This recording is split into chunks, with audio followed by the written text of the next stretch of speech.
Es insólito lo que pasa en Ecuador. Diana Tamaín confirma que está invitando al presidente candidato Daniel Noboa a la inauguración del proceso electoral. ¿Cómo si se invita a un candidato cuando sabe las circunstancias por las que pasa el país? Y lo dice tranquila, como si esto fuese algo normal. Diana Tamaín, de no creer, amigos, de no creer lo que está pasando, ya no hay vergüenza, ya no hay nada, amigos, ya no hay nada que hacer. Parece que esta señora aparentemente le ha metido las manos a las elecciones. Es lo que se presume, los rumores y las palabras que ella dice dan a sospechar seriamente. Y ella hasta reclama que el presidente Noboa no le haya respondido aún. Escuchemos lo que dijo Diana Tamaín.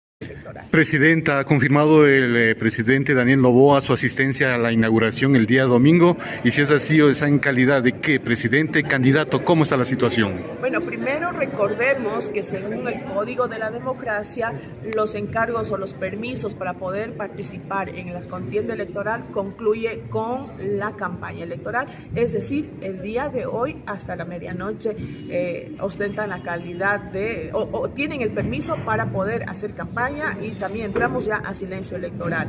Efectivamente hemos trasladado la invitación, como se ha hecho en todos los procesos electorales, al Ejecutivo.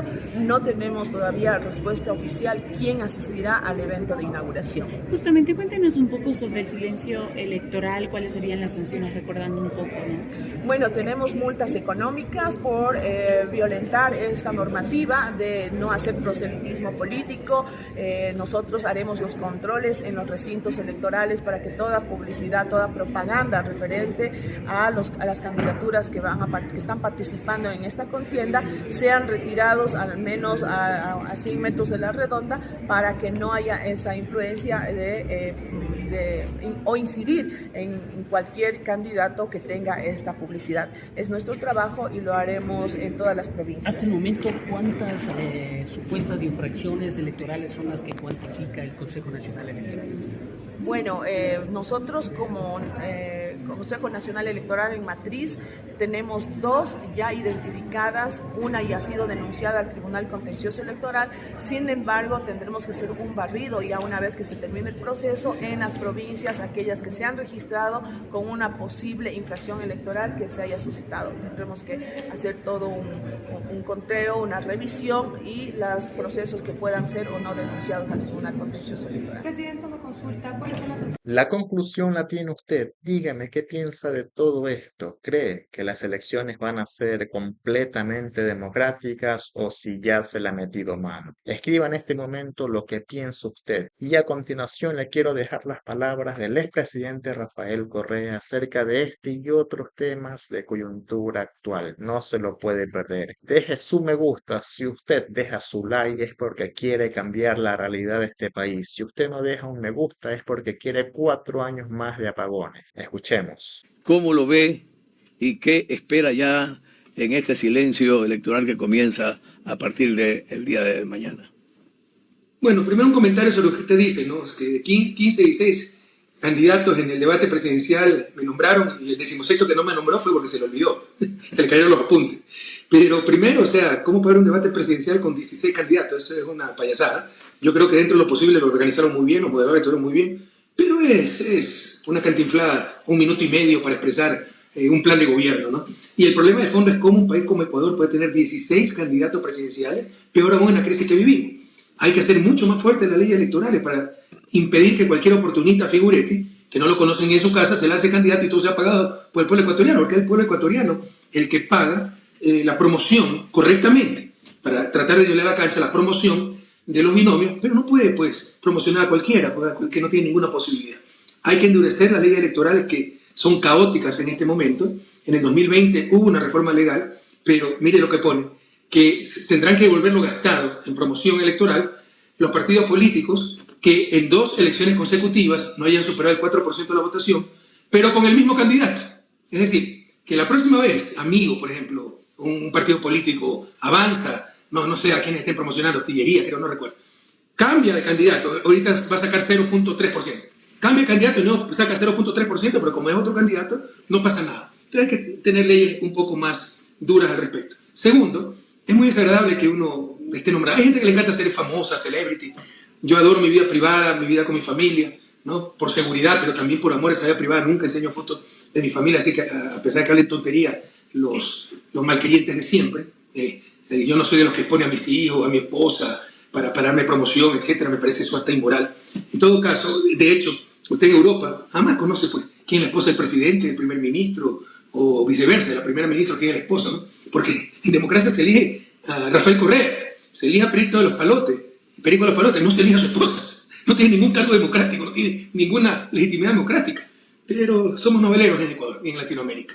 Y eso lo heredamos un poco los gringos. En Europa no ocurre aquello. En todo caso, soy muy celoso en mi vida privada, pero a mí no me dejaron ser expresidente. Yo me quise retirar de la política, estaba agotado. Quería devolverle a mi familia 10 años felices, intensos, pero muy duros para ellos, porque salía antes de que se despierten, llegaba cuando ya estaban dormidos. Los sábados de tarde llegaba muerto de la sabatina solo a dormir. Apenas los domingos podía darle algunas horas. Quería reponer el tiempo perdido. Y nunca me permitieron ser expresidente. Y sigo en boca de todo el mundo y sigo siendo 8 años que no vivo en Ecuador y sigo siendo el político más presente. En lo personal, no me agrada, me desagrada profundamente. Yo quise ser expresidente, no me dejaron ser. He tenido que regresar a la política para defender mi gobierno, mi legado, y defender a mis compañeros perseguidos, y defender la destrucción, impedir la destrucción que han hecho del país, pero ese no era mi plan. Pero bueno, algunas veces uno no elige opciones de vida, sino que la vida te las impone, ¿no? Y aquí estamos y hay que enfrentar estos desafíos, estas situaciones con la mayor alegría posible. Con respecto al silencio electoral, ojalá ese silencio, sin tanto ruido, sin tanta distracción, sirva para reflexionar. Y es una reflexión profunda, muy simple. Te van a decir de todo, que si hubo paz es porque pactamos con los narcos, que si hicimos obras es porque todo tuvo sobreprecio, que si tuvimos la inversión pública más alta de América Latina es porque nos sobreendeudamos, que si hicimos obras por en cada rincón de la patria porque fuimos suertudos y altos precios del petróleo, tuvimos altos precios del petróleo. Tú solo pregúntate, desde el profundo de tu corazón. Sin odio, porque las urnas no son para depositar odio. ¿Cuándo vivías mejor? Del 2007 al 2017 o una tragedia del 2017 al 2025. Es obvio que del 2007 al 2017. Economista. Es que con infinito amor y esperanza este 9 de febrero, todo todito 5. Tan simple como eso. Economista, la Corte Constitucional aceptó una acción pública de inconstitucionalidad interpuesta por este decreto 500 y el 505 por no pedir licencia.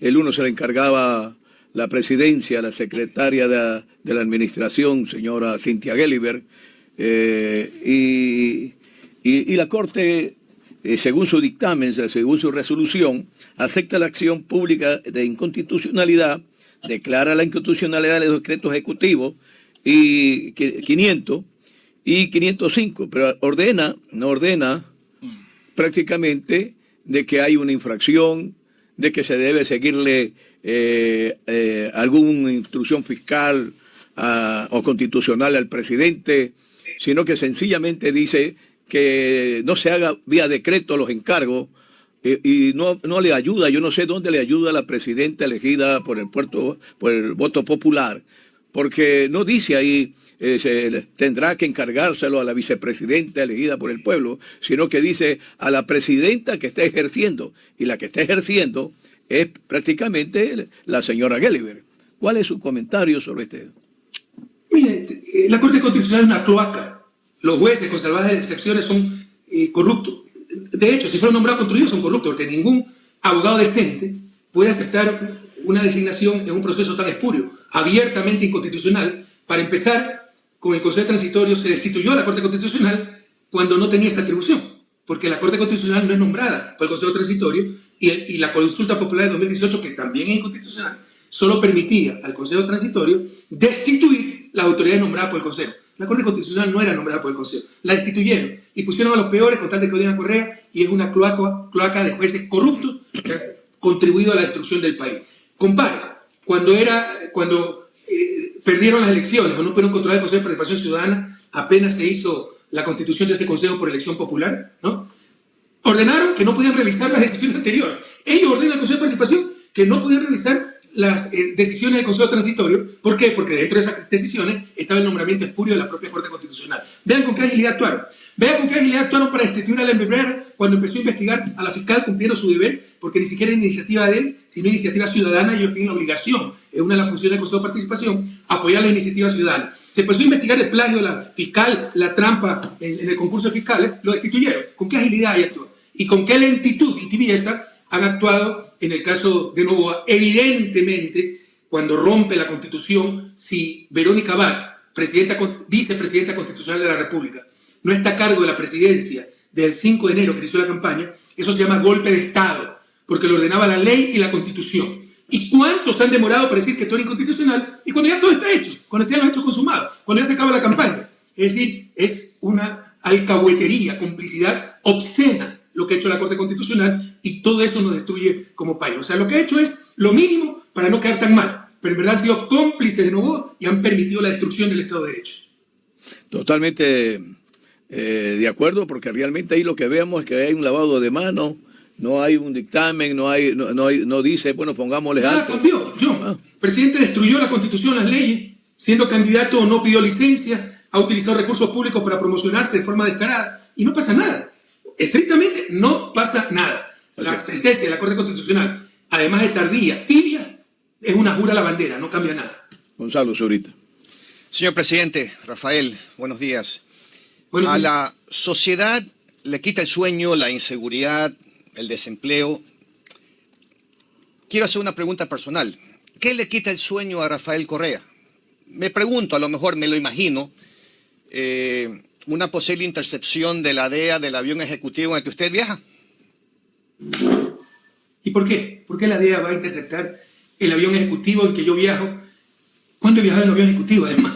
Yo viajo en avión comercial. ¿De dónde saca estas cosas, Gonzalo? ¿De dónde saca esa fantasía? ¿Que yo viajo en avión ejecutivo? ¿Usted me ha visto viajar en avión ejecutivo? Porque yo no vi, desde que soy presidente no viajo en avión ejecutivo. Y que la DEA me va a interceptar. La DEA es la Oficina de Lucha contra las Drogas de Estados Unidos, que dicho sea de paso condecoró a mi gobierno en el 2016. ¿Qué acusación de droga? ¿Qué acusación internacional yo tengo? Tengo la payasada y flow psíquico en Ecuador, que ningún sistema de justicia en el mundo le ha hecho caso, y por eso 5 países han otorgado asilo político a los involucrados en ese montaje. Entonces no entiendo su pregunta, sinceramente. Bueno, ya la Oiga, presidente, usted va a tener un conversatorio, perdón que lo interrumpa por el tiempo, con Sí, yo, el pero señor José Mujica. cualquier pelo de cochino. Gonzalo acaba de decir que si tengo miedo de que me intercepte la DEA cuando viajo en mi avión ejecutivo, en avión ejecutivo. Que me diga cuándo he viajado en un avión ejecutivo. No se le puede mentir así, de esa forma tan descarada, a la audiencia. Eso es tremendamente deshonesto. ¿Okay? Ya, usted va a tener un conversatorio, me dicen, con Pepe Mujica. No, lo tuve. Me entrevistó, me había pedido una entrevista a Radio 10 con mi buen amigo Gustavo el Gato Silvestre. Normalmente no estoy dando entrevistas a medios internacionales, pero por el cariño que le tengo a Gustavo le conseguí esta entrevista, y la sorpresa es que acababan de entrevistar a Pepe, quisieron conectarse a tiempo, yo entré un poco más tarde y ya había terminado la entrevista, pero lo llamaron nuevamente y pude tener una videoconferencia con uno de mis ídolos, una de mis referencias de vida, el gran Pepe Mujica. Carlos Julio Manuel. Muy buenos días al expresidente Rafael Correa. Voy a cambiar un poco el tema hacia la economía. Ecuador, como usted conoce, porque seguramente está revisando permanentemente las estadísticas, tiene un estancamiento económico desde el año 2018. La economía no ha crecido, el desempleo, subempleo, la pobreza, la desnutrición infantil han aumentado. Tenemos un problema de una deuda pública que está ya llegando a los 90.000 millones de dólares, que es una deuda impagable. Las políticas económicas que se han implantado por los últimos 6 años, que se pueden caracterizar como fiscalistas, no han dado resultados. Y no pueden dar resultados porque no hay crecimiento económico, no se satisfacen las necesidades de la gente. La primera pregunta sería, ¿no es el momento ya de mirar nuevamente a políticas de corte keynesiano que fortalezcan la inversión pública, que bajen la tasa de interés, que bajen la carga impositiva? Y en cuanto al tema de la deuda, que yo hace algún tiempo vengo diciendo que es impagable, yo quisiera que usted pudiera dar una opinión sobre algo que a mí me parece muy importante que se ha dado en los últimos días.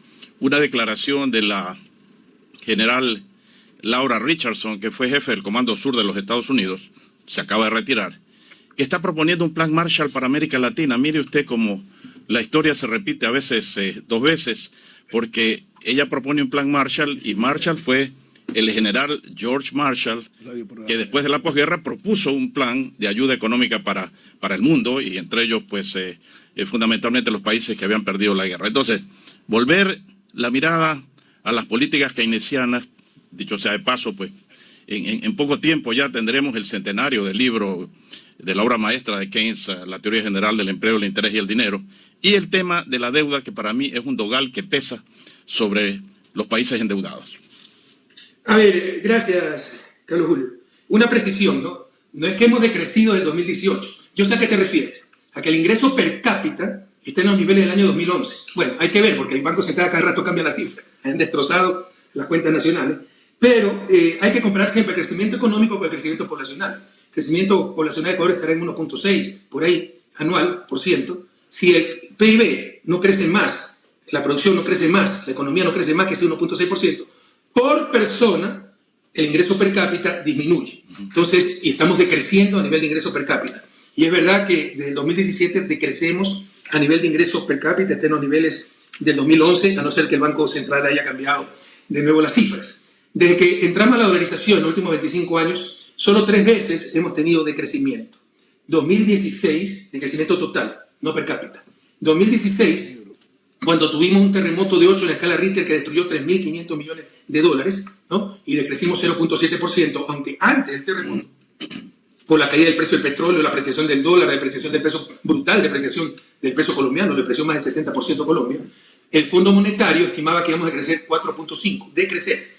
Y pese al terremoto, que fue posterior a esta estimación del Fondo Monetario, decrecimos solo 0.7%. El segundo año que hemos decrecido estos últimos 25 años fue el 2020 por el COVID. Todo el planeta decreció, claro, con el inútil de Moreno nosotros tuvimos muchos más muertos, crímenes realmente, la negligencia estatal, y decrecimos más que el resto del mundo. Decrecimos entre 7 y 9%. Y la tercera vez que hemos decrecido es el 2024, con otra tragedia nacional llamada, desastre natural llamado Daniel Noboa. ¿Por qué? Porque todos los factores han sido positivos. Hay remesas récord de migrantes, superan los 6.000 millones de dólares. Eso es el doble que yo recibía. Eso es brutal para una economía como la ecuatoriana, lo sabes tú, Carlos Julio. Y eso es lo que sostiene la dolarización, porque no exportamos nada, todo es retroceso y solo nos mantiene, la dolarización es mantenida por la remesa de migrantes. El Fondo Monetario le ha dado crédito ilimitado, miles de millones de dólares que ha aumentado la deuda pública, porque es geopolítico y no es títere de los Estados Unidos, y el Fondo Monetario es manejado por los Estados Unidos. Lo mismo hicieron con Macri en Argentina. Ha tenido buenos precios del petróleo, entre 70 y 80 dólares. Todos los factores para tener la más alta tasa de crecimiento de América Latina, y por el contrario, somos uno de los 2 países, junto a Argentina, de Hispanoamérica, que vamos a decrecer, y por tercera vez en 25 años ya decrecimos. Está por publicarse las cifras definitivas, el 2024, y ese decrecimiento es cerca de 3.5%, se estima. Carlos Julio se refería a la destrucción de empleo, se calculan 160.000 empleos destrozados, 3 puntos de crecimiento de la pobreza extrema, eso es miseria. Eso significa que cerca de 500.000 ecuatorianos entraron a la miseria, es decir, viven con 1.7 dólares o menos por día. Entonces, con 1.7 dólares por día no se vive, se sobrevive. Y, por otro lado, queremos controlar la inseguridad. Con ese crecimiento de la miseria, con esta falta de empleo, va a ser muy difícil controlar la seguridad. Entonces, Carlos Julio decía que hay que aplicar las políticas keynesianas, intervención del Estado, sí, pero sobre todo hay que aplicar las teorías del sentido común. Con una crisis de seguridad, con una crisis energética, con una crisis económica sin consumo, con una crisis institucional, el reino de la arbitrariedad, la incertidumbre, se destroza el Estado de Derecho por parte del propio presidente. ¿Quién va a invertir en Ecuador, del sector privado, nacional o extranjero? ¿Quién va a ser tan loco para poner un negocio y que se le corte la luz, se lo asalten, lo vacunen? ¿Quién va a estar en esta situación de insanidad mental? Nadie. Por eso, la única variable, la única política que nos puede sacar de este estancamiento es una política agresiva de inversión pública, y a eso Carlos Julio se refiere como políticas keynesianas por el gran economista de Cambridge, John Maynard Keynes, que nunca ganó el premio Nobel, dicho sea de paso, pero estuvo acertado en muchas cosas, y políticas que estuvieron de moda después de la gran recesión, la gran depresión del año 1929, cuando se creía que el liberalismo solucionaba todo, solito el mercado se ajustaba. Por eso ahora se llama neoliberalismo, nuevo liberalismo, porque el viejo liberalismo fue hasta 1929, cuando todo colapsó. ¿Y cómo superaron esa crisis? Con el gobierno, 4 elecciones seguidas de Franklin Delano Roosevelt, con gran inversión pública, reactivando la economía. Aquí nadie ha descubierto el agua tibia, es obvio lo que hay que hacer, pero por intereses creados no se hace, porque cuando marcha mal el sector público, algo marcha bien en el sector privado. Cuando marchan mal las clínicas públicas, marchan mejor las clínicas privadas. Cuando marcha mal la educación pública, marcha mejor la educación privada. Cuando marcha mal el seguro social, marchan mejor los seguros privados, ¿no? Entonces no se engañen, también hay gran dosis de corrupción. Entonces hay que inyectar inversión pública. ¿Qué significa eso? Carreteras, hidroeléctricas, hospitales. Esto permite contratar mano de obra, ingenieros, obreros, que ganan su sueldo, que van a hacer compras. Circula este dólar, se reactiva la economía y ahí viene la inversión privada. A eso se refiere Carlos Julio y estoy totalmente de acuerdo con eso. Estrictamente hablando se llaman políticas keynesianas, pero yo les llamo políticas del sentido común. Y sobre la deuda, es un gran misterio. Yo dejé la deuda en 38.000 millones aunque se inventaron que le había dejado en 60.000, todo fue mentira. Ahora tengo 88.000 millones, 50.000 millones más. Pero nosotros dejamos 38.000 millones sembrando el país de ahora. Ahora son 50.000 millones más 88.000 millones y no han puesto un poste de alumbrado público. ¿Dónde está esa plata? Fue reciclaje de dinero, lo mandaron fuera del país. Está fuera del país, fuga de capitales, el país se queda endeudado y la plata fuera, como sucedió en la Argentina de Macri. Sobre Laura Richardson, que en verdad es almirante, el plan Marshall para recuperar América Latina, bienvenido. El plan Marshall fue un éxito en Europa, ¿no? Reconstruyó Alemania y a los pocos años volvió a ser potencia. Bienvenido si su afán es realmente ayudar. Si su afán es someter, si su afán es controlar, quédense nomás con sus dólares. Presidente, vamos a escuchar las preguntas de nuestro público, unas 3, 4 preguntas, por favor. Si no, hay bastante, pero vamos a ver el tiempo de él. Porque yo también tengo un par de preguntas antes de finalizar.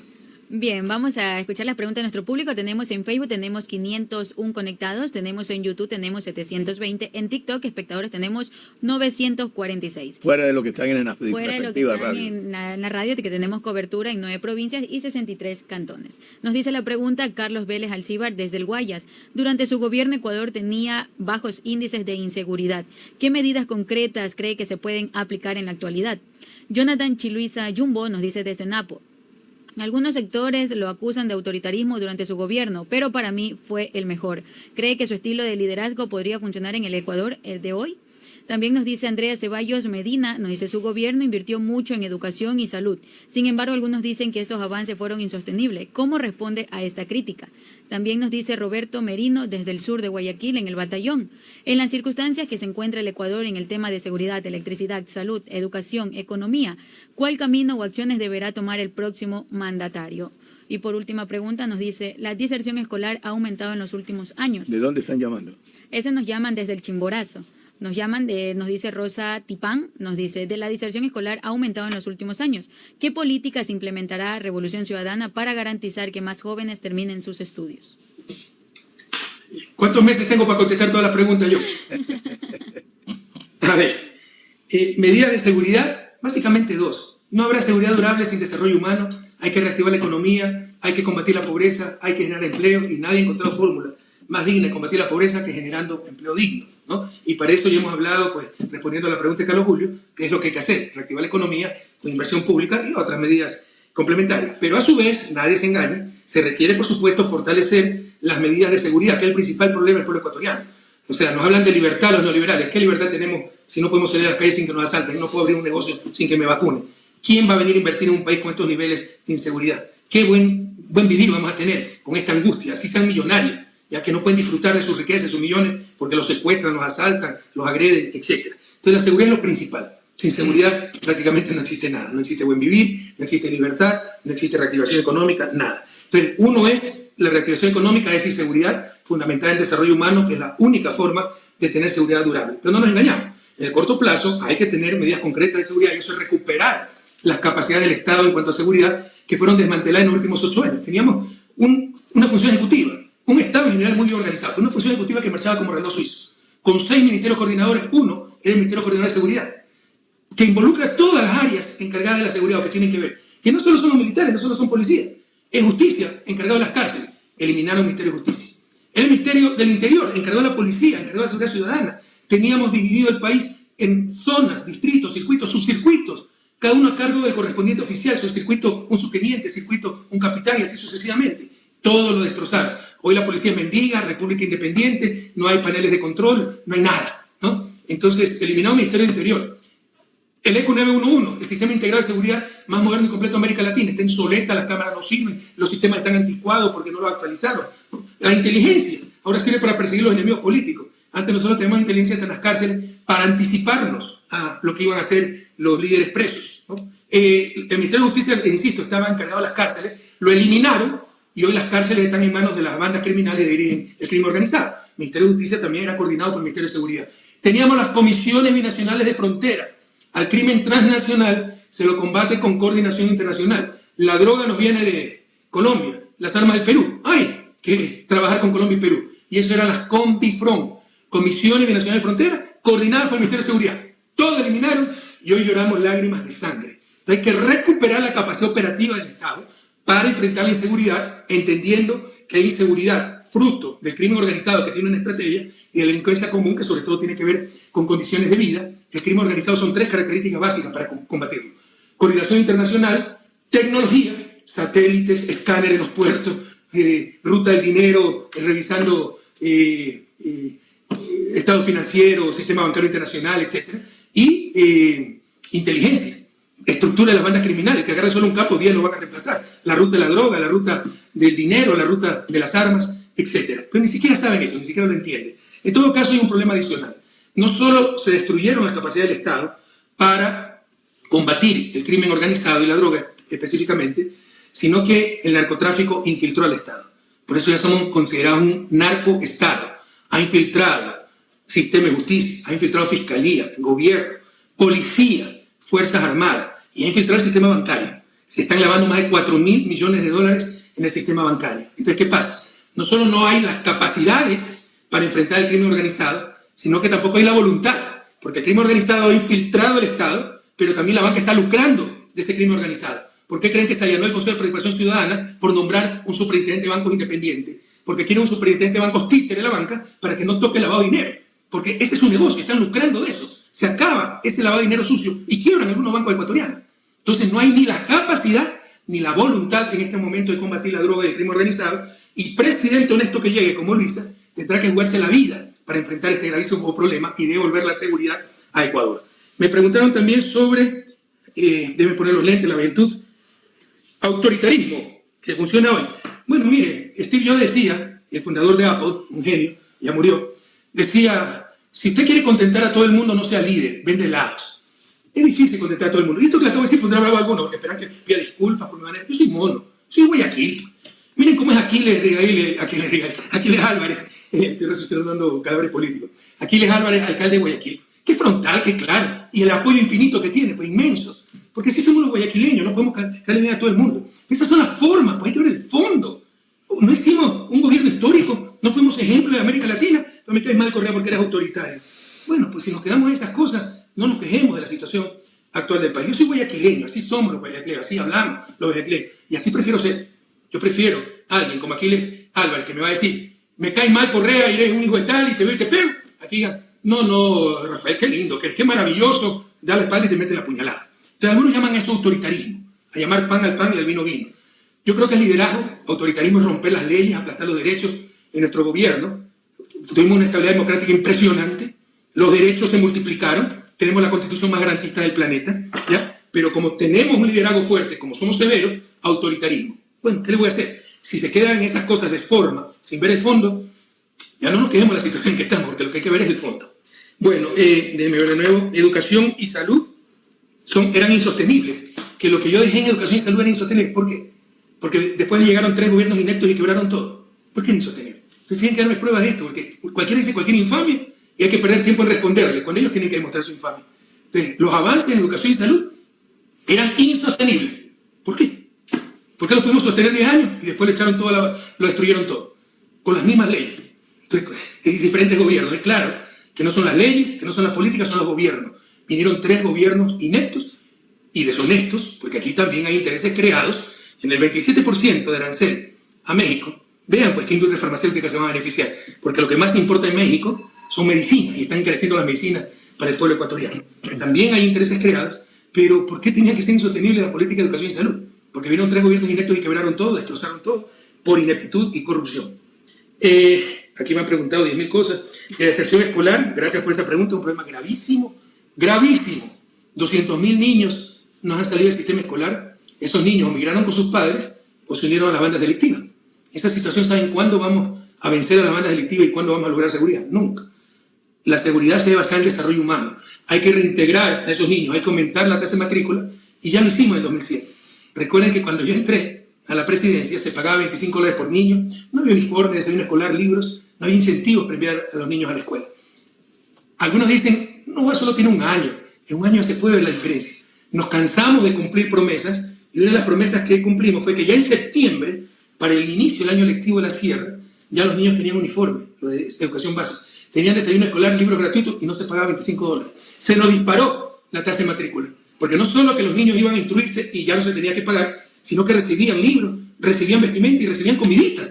Y eso es lo que nuevamente hay que hacer para reinsertar esos 200.000 niños, elevar la tasa de matrícula y evitar que estén fuera del sistema educativo, que es un problema gravísimo. Estamos sacrificando el presente y el futuro, y es como que si no pasa nada. O sea, el país ha perdido la capacidad de asombro, eso sí me preocupa. Esto es gravísimo. Esto es algo, alguien decía, ¿qué es lo que le quita el sueño a usted? Esto es algo que nos debería quitar el sueño a todos los ecuatorianos. 200.000 niños fuera del sistema educativo. Y por último, bueno, el programa que vamos a hacer para seguridad, electricidad, economía, bueno, esto es un seminario, pero el principal problema es seguridad. Todo empieza por seguridad, necesario, no suficiente, hay que combatir, les he dicho, algunas políticas, y a su vez, esto no puede estar disociado de la reactivación económica, que también le hemos hablado, sobre todo inversión pública, lo que Carlos Julio correctamente llama política keynesiana. Y si usted quiere la crisis energética, recuperando el parque automotor, con adecuada importación de Colombia, ¿no? Podemos evitar tener más cortes de luz. En estos momentos no tenemos cortes de luz porque empezó a llover. Pero se vuelve a sequía, tenemos cortes de luz, no ha resuelto nada este gobierno. Economista. Pero ya para realmente devolver la seguridad energética al país, se requerirán 4 o 5 años para construir todo lo que no se construyó en los últimos 8 años. Economista, disculpe que lo interrumpe. ¿Podemos ir a un corte comercial después Con todo gusto, de la publicidad que me ha puesto y nos vamos? Y esto ha sido todo por el momento, amigos. Nos vemos más tarde con más información. Saludos.